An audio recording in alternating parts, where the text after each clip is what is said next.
The playoffs are here, and you can predict the action all the way to the finals with FanDuel Predicts. Predict the spread, the total points, and even the game-winning moments that make the playoffs. Sign up and get a $25 bonus with FanDuel Predicts. Offered by FanDuel Prediction Markets, LLC, a registered futures commission merchant. 18-plus bonus is non-withdrawable and expires 7 days after receipt. Trading derivatives involves significant risk and may not be suitable for all investors. Manage your activity with their consumer protection tools. Restrictions apply. See terms at FanDuel.com/predicts/bonus-offer-terms.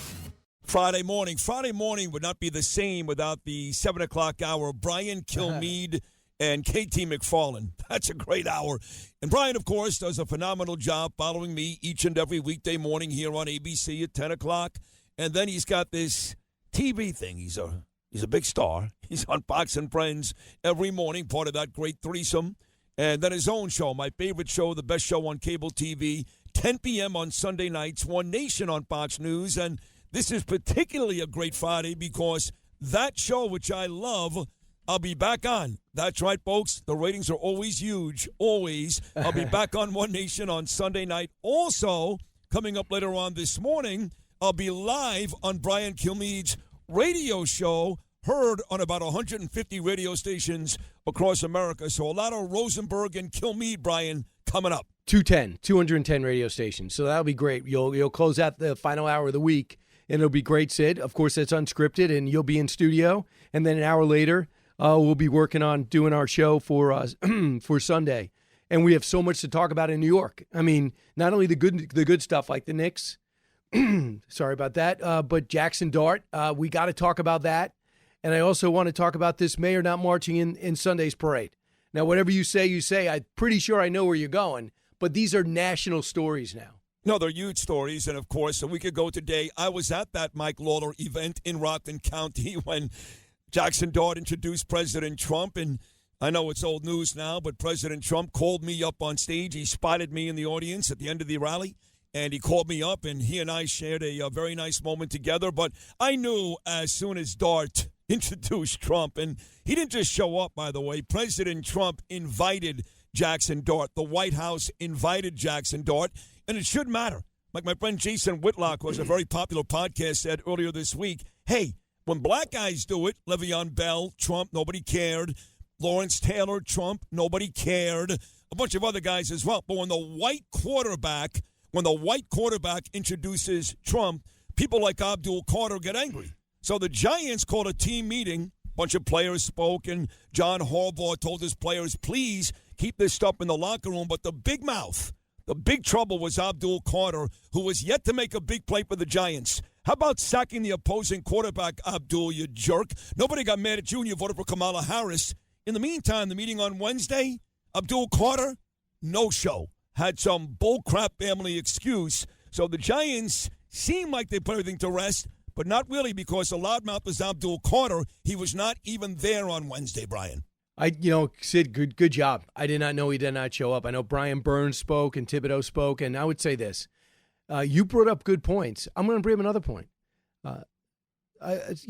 We watch all the LeBron James basically have a rally for Hillary Clinton, have a rally for Kamala Harris. No one says anything. They just expect it. And you know what? You do what you want. I don't think anything less of LeBron James. I'm not surprised he's voting for Hillary Clinton. I never thought about it again, but he's actually raising money. Jackson Dart is from a conservative area. He agrees with Trump. He likes Trump. You should not be embarrassed by that. Plus, we're over that. These guys, all the teams are showing up at the White House, almost all of them anyway, after they win a championship. They're having a good time. I have no idea if this guy named Saquon Barkley voted for Trump, but man, do they get along? They golf together. What is the problem with that? You know, Barack Obama was introduced by Steph Curry. I don't have a problem with that. This is an honor. You're in New York. You're the New York Giants quarterback. Hey, you want to introduce the president? Of course I do. Are you kidding? Sure. Get up there. Plus, the president loves sports. This guy's no phony. He loves competitors. He's got the UFC octagon being built in his backyard right now. So I'm astounded. My hope is I don't want to read that Jackson Dart apologized. Please do not apologize. If you don't like that he said go Big Blue and associated with the Giants, let the Giants handle that. But he just says, hey, President of the United States, I'm in New York. How's it going? We're going to win a Super Bowl. Back to work. So that's it. And Trump brought it up a little bit with the interview that's going to air this weekend. He said, great looking guy, don't worry about the backlash, and he shouldn't. I don't want Jackson Dart to apologize. That is key. I agree with you, and he's a good-looking guy. I was standing 10 feet from him, in great shape. You can see why it's hard to tackle him. Great legs, which President Trump brought up. He said, hey, ladies out there want to play men's sports. You want to tackle that guy? I don't think so. Then he said, hey, Jackson, stay out of this. It was very funny, but you're right about Trump in terms of being a big sports fan. He was on with me. You know that about 3 weeks ago, I was the first person to ask him about the Knicks. Now, at the time, the Knicks had just beaten the Philadelphia 76ers. Hadn't even played the Cleveland Cavaliers yet. And Trump said, look, this is a great team. They're great guys, and I really like Jim Dolan.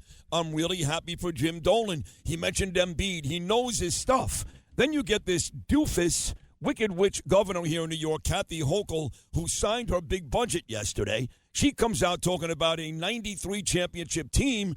They were a great team, no question about it. Michael Jordan, Scottie Pippen, Horace Grant, B.J. Armstrong. The problem is they were the Chicago Bulls, not our New York Knicks. She's 20 years too late. So if you're Kathy Hochul, instead of picking on President Trump or the fact he didn't go to Junior's wedding, how about shutting your mouth? You clearly know nothing about the Knicks. Her and Mamdani, the two biggest Knick fan phonies in the country today. So did you see all the video that popped up of businessman Donald Trump showing up in the 90s to a Knick game and Marv Albert noticing him? Did you see the Isaiah Thomas pass him the ball and in a suit hit a jump shot on Madison Square Garden in the 90s? So, ladies and gentlemen, he's a legitimate sports fan.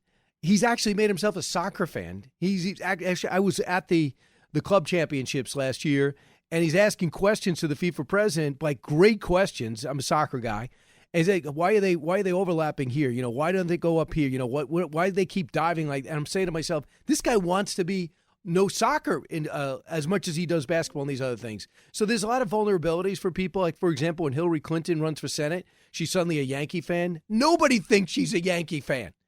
This is not a case. They don't even know. They just know that whatever Trump does, they just think that he's not telling the truth and he's vulnerable to some type of political attack. But she's totally inept.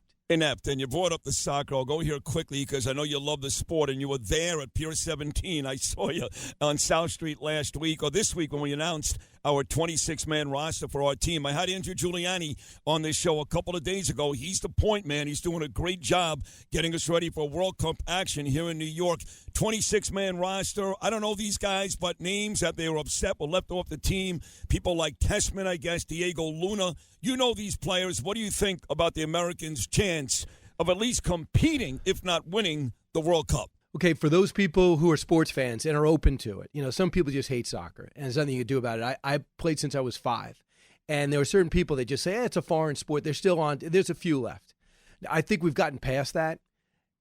But having said that, if you just want to know who these guys are, just go on HBO. There's a 2-part series on HBO Max that go through when they blew it in 2016 and they didn't advance. They lose to Trinidad, and they rebuilt the team. They go to Qatar and got to the knockout round, and they tied England, the number 2 team in the world, which is pretty awesome because they dominated England. That's what they're capable of. So that's real. This same team, nucleus, is just older and better. They have 11 teams playing in the top leagues in the world. We used to be lucky to have 2, and they used to be there basically coming off the bench. Now you got these guys making an impact overseas in Germany and Italy and in England, so it's pretty awesome. And they're American-born, American-trained, American-bred, and they just say, we're better than the MLS. We can go over there and play, and they're doing it. So this guy from Argentina can get these guys to jail. Remember, they're not the best players, Sid. You want the best team, how they work together. So working together, maybe there's some talent that you just mentioned that should be on the team, but I'm just going to trust the Argentinian coach who's going to be the coach of AC Milan when he's done with this. And I think he's got these guys. If you get them close, with 75,000 chanting USA, USA, they get out of the knockout round in first, which they beat Paraguay last year. They beat Australia last year. And in Turkey, they beat them the last 2 times they played them. And they have a tie. They get out of that round in first place. You are not going to be able to find a seat in a sports bar, let alone a stadium. That's how excited Americans will be to see them in the knockout round. And just like the Knicks, Not many people. They look at the Knicks go 3 seed. Hopefully they'll get past win a couple of rounds and maybe get lucky and upset the Celtics. Well, who thought the 76ers was going to beat the Celtics? Who thought the Knicks was going to win 11 in a row? I think it was least likely for the Knicks to win 11 in a row for the USA to get to the quarterfinals. You get to the quarterfinals in soccer, you can play against a better team and you wait for one counterattack, and that's the game. That's the frustrating and the great thing about soccer. Frustrating because you could be better than a team and you could outshoot a team and lose to that team. And he put 10 defenders on the roster for a reason. It's defense first.